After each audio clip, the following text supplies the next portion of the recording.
A man sold an article for 533 रुपए by first giving a D% discount on it's mark price and then another discount having the same nominal value in rupees. If the marked price of article is 1025, what is the value of D? एक आदमी एक वस्तु के mark price पर पहले D% की छूट देता है। पहले कितना डिस्काउंट देता है? D%।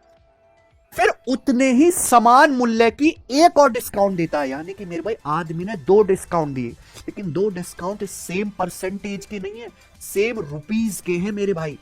एक आदमी ने पहले D% डिस्काउंट दिया, D% डिस्काउंट से वैल्यू, वस्तु की वैल्यू कुछ कम हो जाएगी। फिर उतने ही रुपए का एक और डिस्काउंट दिया। मान लीजिए पहले आपने 100 रुपए का डिस्काउंट दिया, फिर दोबारा आपने 100 रुपए का डिस्काउंट दिया, और फाइनली आपने सामान को 533 रुपए में बेचा।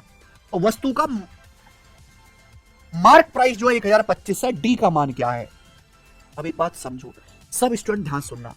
आपने 1025 रुपए के सामान को अल्टीमेटली 533 रुपए में बेच डाला। 1025 के सामान को 533 रुपए में बेच डाला।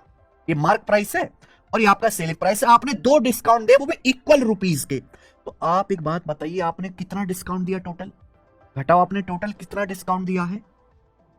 5 में से 3 गया 2, और ये 9, और ये 492 रुपए का आपने डिस्काउंट दिया। ठीक है, 492 रुपए का आपने डिस्काउंट दिया। यहां तक कोई परेशानी? आप बोलोगे नहीं सर कोई भी परेशानी नहीं।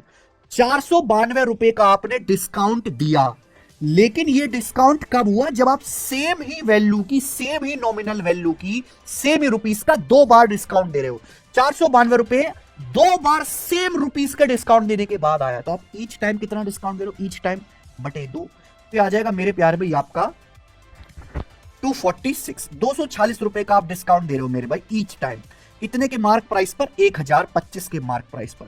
परसेंटेज में कितना? गुणा 100% यार। ये आपके D% की वैल्यू आएगी मेरे भाई, यानी कि ईच टाइम आपने इतने परसेंट का डिस्काउंट दिया, ये आ गया।